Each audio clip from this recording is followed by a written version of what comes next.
Today marks the 32nd anniversary of the conferment of the Nobel Peace Prize on His Holiness the Great 14th Dalai Lama. On this momentous occasion, the Kashak, on behalf of Tibetans in and outside Tibet, pays its immense gratitude to His Holiness the Dalai Lama and implore him to continue his meritorious services for aeons. We also extend our warm greetings to the Tibetan people.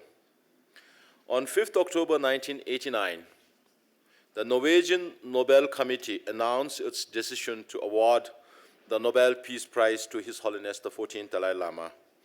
In the press release, the Nobel Committee said that it wants to emphasize the fact that His Holiness the Dalai Lama, in his struggle for the liberation of Tibet, consistently has opposed the use of violence, and that His Holiness has, quote, instead advocated peaceful solutions based upon tolerance and mutual respect in order to preserve the historical and cultural heritage of his people. The committee further observed that His Holiness has come forward with constructive and forward-looking proposals for the solution of international conflicts, human rights issues, and global environmental problems. In accepting the prize, His Holiness the Dalai Lama said, "The prize is a recognition of the true values of altruism, love, and compassion and nonviolence, which he practices in accordance with the teachings of the Buddha and the great sages of India and Tibet." His Holiness said he accepts the prize on behalf of the oppressed, those who struggle for freedom and work for world peace, and of course, the 6 million Tibetan people inside Tibet who have suffered and continue to suffer so much. His Holiness also said he accepts the prize as a tribute to the man who founded the modern tradition of nonviolent action for change, Mahatma Gandhiji, whose life taught and inspired him. His Holiness the Dalai Lama's philosophy of love and compassion results from rigorous study, training, and practice since his childhood. One can feel the immeasurable depth of his compassion through His Holiness' words of truth, which he composed on 29 September 1960, barely a year and a half after coming into exile. In the words of truth,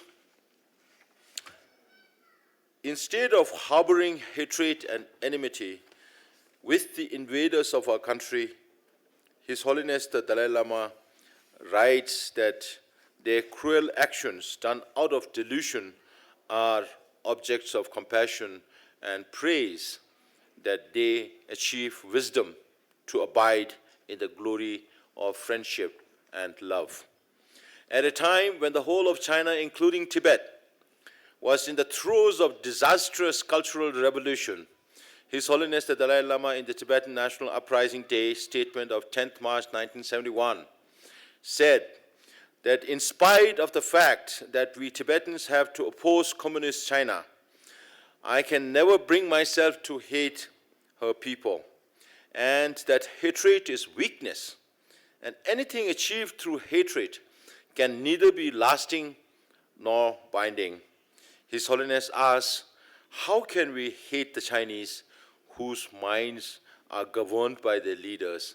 And how can we hate the leaders who have themselves in the past been so persecuted and suffered so much for their nation? At the same time, His Holiness the Dalai Lama laid the foundation for preserving and developing the Tibetan religion, culture, and education, and sustaining livelihood of the Tibetans.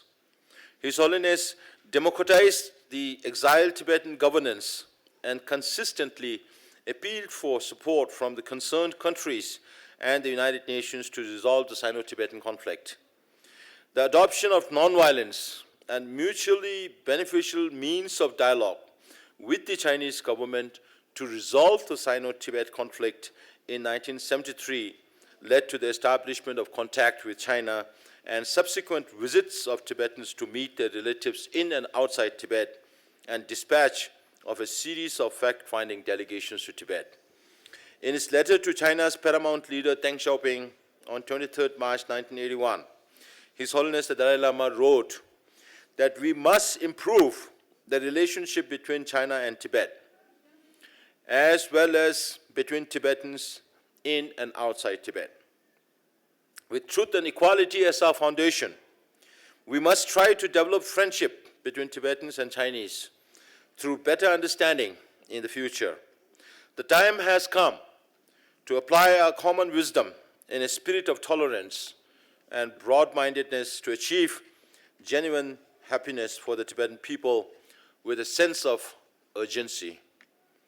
Consequently, 4 fact-finding delegations and 2 exploratory missions was dispatched to Tibet.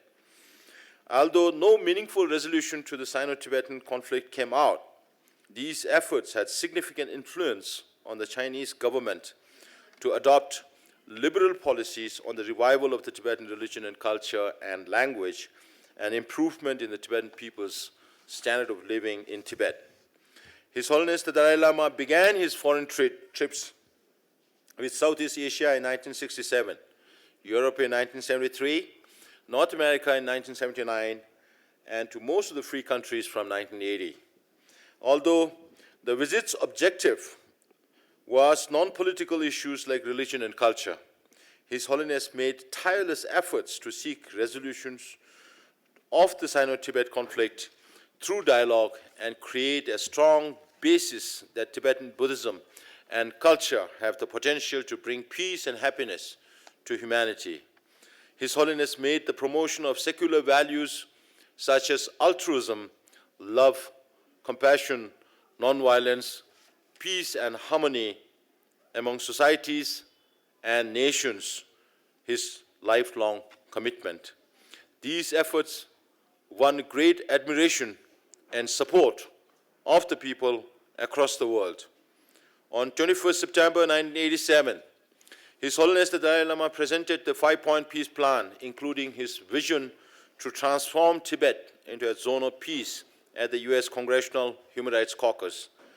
His Holiness reiterated his sincere belief in the process of dialogue with an open mind and desire to resolve conflicts. Similarly, in his Strasbourg proposal at the European Parliament on 15 June 1988, His Holiness the Dalai Lama urged the Chinese government and the Chinese leadership to give serious and substantive consideration to his proposal, and that only dialogue and a willingness to look with honesty and clarity at the reality of the situation can lead to a viable solution. His Holiness expressed his wish to conduct discussions with the Chinese government and hope that China will respond accordingly to the proposal made in a spirit of reconciliation. The basis of these 2 proposals was not to revive demand for independence of Tibet. Rather, the proposals are aimed at transforming Tibet into a zone of peace, which is in the larger interests of the entire humanity. As such, the Nobel Committee rightly recognized that His Holiness the Dalai Lama has come forward with constructive and forward-looking proposals for the solution of the international conflicts, human rights issues, and global environmental problems. These 2 proposals came amid a period of slight liberalization in China and the opening up of China and Tibet to foreign tourists. Viewing with suspicion a series of proposals made by the exiled Tibetan administration to send trained teachers from the exiled community to Tibet, open a liaison office in Lhasa, dispatch fact-finding delegations and exploratory missions to Tibet, the Chinese government responded to these overtures by showing gestures to engage in dialogue and conduct talks at any place and time convenient to His Holiness the Dalai Lama. The Tibetan side proposed Geneva as the venue and January 1989 as the date for the talks. However, the talks could not take place due to various pretexts given by the Chinese government. During the course of these developments, large-scale demonstrations broke out in Lhasa on 27 September 1987, 1st October 1987, and 5th March 1988, which were brutally suppressed by the Chinese government, and eventually martial law was declared for the first time in Lhasa on 7th March 1989. With the sudden death of the 10th Panchen Lama in 1989 and the suppression of the 4th June Chinese Students' Democracy Movement at Tiananmen Square, the brief period of liberalization came to an end. The conferment of the Nobel Peace Prize on His Holiness the Dalai Lama strengthened the determination and courage of the Tibetans inside Tibet and helped Tibetans in exile find a new approach on the international stage.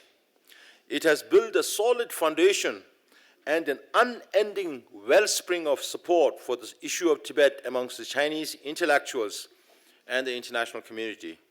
It also helped create a valid basis for middle way approach as the lasting means to resolve the Sino-Tibet conflict.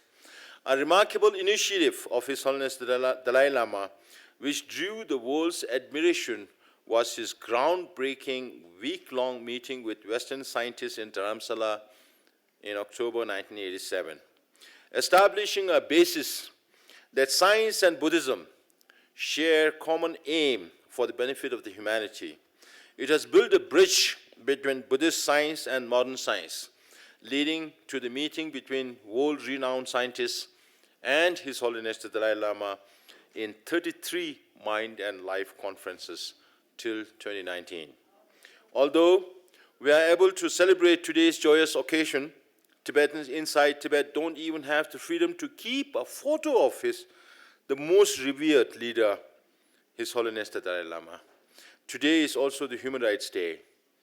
And as the day is observed around the world, Tibetans in Tibet are denied the basic rights and freedom of expression, learning and practicing their own religion, language, movement, and assembly.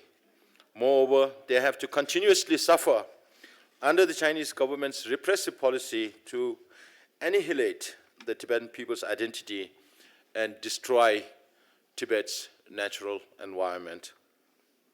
The Chinese government's policy in Tibet are harmful rather than beneficial to both Tibet and China, and therefore it's bound to fail. We are firmly committed to make efforts to resolve the Sino-Tibet conflict through dialogue with the Chinese government based on the middle way approach. Until the Sino-Tibetan conflict is resolved, we will carry out international campaigns to seek support for the Tibetan cause. We will soon submit a document to the Chinese government to end or rectify its wrong policies in Tibet. The Akashak calls on every Tibetan, especially youths living in the free countries, to actively engage in our recently launched voluntary Tibet advocacy group, WeTag, campaign, and contribute their abilities and skills to make the truth of Tibetan cause prevail. It's the most important duty of the Tibetans in exile under the Charter to make every effort until the Sino-Tibetan conflict is resolved. Hence, we believe that the Tibetans will take part in the WeTag campaign. As His Holiness the Dalai Lama has always said, Tibetans in exile have the duty to act as the free spokesperson of Tibetans inside Tibet. Taking the opportunity, I extend my warm greetings and deep gratitude to India, the United States and other governments, Tibet support groups and friends for their unwavering support for the cause of Tibet. Finally, I pray for the long life of His Holiness Dalai Lama, the Apostle of World Peace. May all the wishes of His Holiness be fulfilled and may peace prevail over the earth. Thank you.